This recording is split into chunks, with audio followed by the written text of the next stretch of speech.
Greetings and merry meet. As promised, first DIY video is going to be on a witch's bottle that I'm going to make. It is going to contain ash, which is used for sea spells, magic, and rituals, image magic, invincibility, protection from drowning, general protection, and luck. It's going to contain coconut, in my case coconut oil, it's easier to get, which is used for chastity, protection, and purification. It's going to contain coffee, which is used to dispel nightmares and negative thoughts, to overcome internal blockages, provides peace of mind and grounding. It is going to contain honey for attraction and solar magic. It's going to contain a river stone, a seashell, and oil.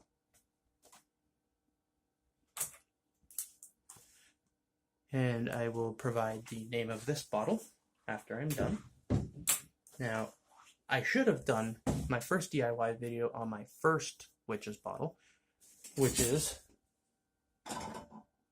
this bad boy right here. My first witch's bottle I named the Red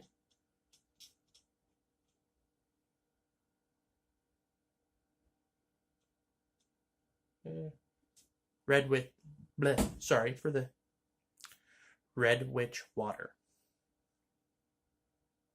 In my first bottle, there is bay leaf, summer savory, paprika, chili pepper, black pepper, sea salt, a river rock, a small seashell, some cascarilla powder, and oil.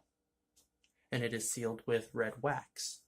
If you follow my Facebook group, Earth Coven, all details and ingredients are listed for my first witch's bottle. Again, my first witch's bottle. When you shake it up, goes to a reddish tinge.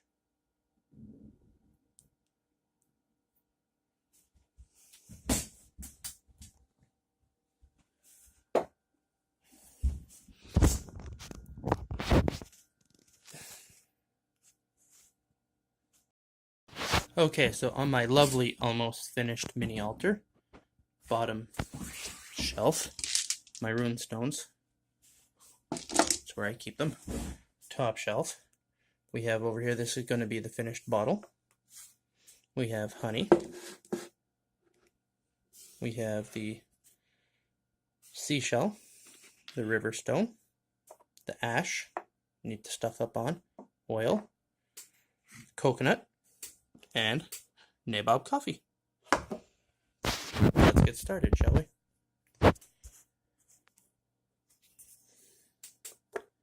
Okay, so we are first going to put the coffee, I think. So I just need to grab some. And the amount of coffee or ingredients that you put in a witch's bottle is completely up to you.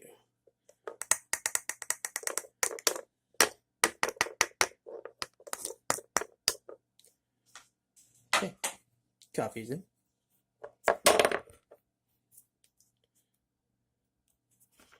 Now it's time for the ash. My ash I collect from my incense, when I burn incense, and obviously from fire, when I have fires.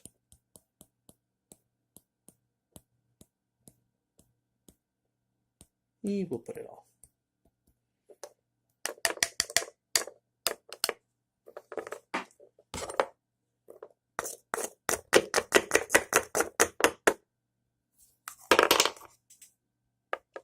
Kind of dropped there. Well, at least now it's a little bit mixed up for you.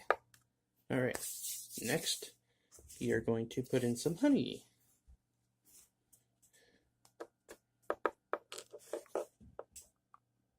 Oh, she's already coming out.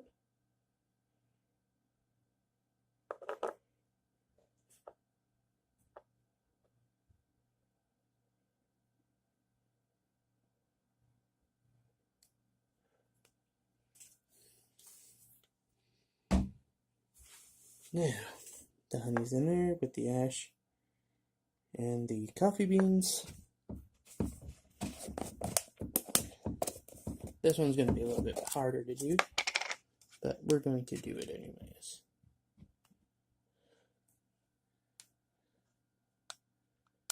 Yeah, alright. 2 seconds. Alright.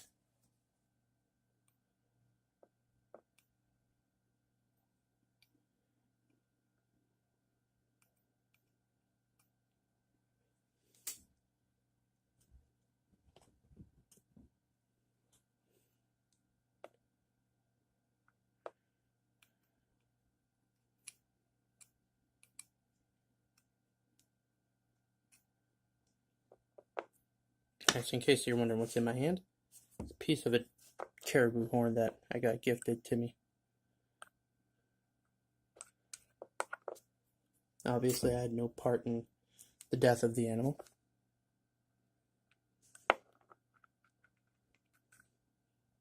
But the horn was gifted to me, like the entire horn. And I'm making art and like Wicca crafts out of it. Wicca tools. There. I think that'll be it for the coconut.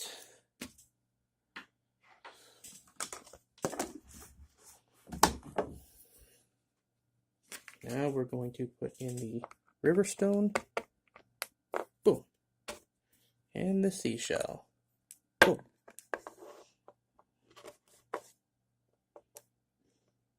As you can see. And now, last but not least, we're going to top her off with the oil.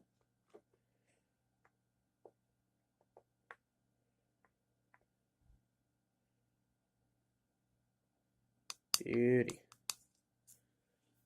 All right.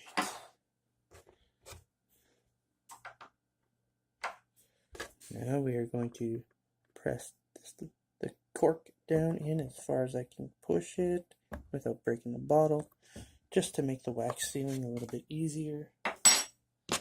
I'm going to clear off a few things here. Now I find it a lot better when sealing to do it over top of a piece of paper. As you can see, you can give it a little bit of a mix up just to get everything working together, because obviously the dry stuff at the bottom is still dry. You don't want that to be the case.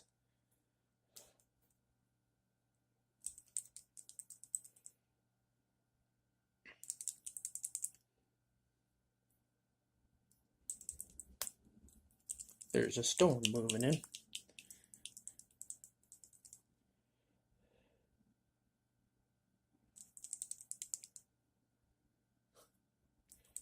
Alright, so this one shall take several shakes before it's fully mixed. But as you can see, she's starting to look nicely mixed. Let's seal it. We are going to use my red wax again.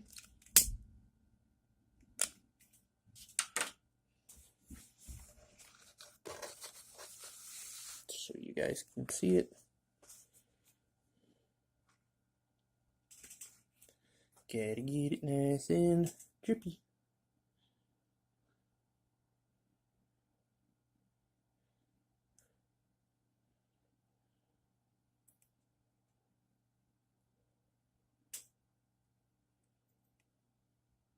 Yes, I use tea light candle to do my witch jar sealing for 2 reasons.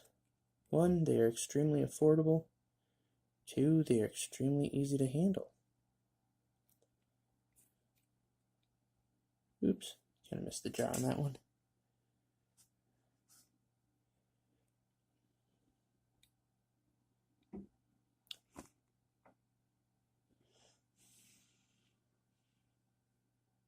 Most of my jars I like to do a double sealing so that it stays nicely sealed.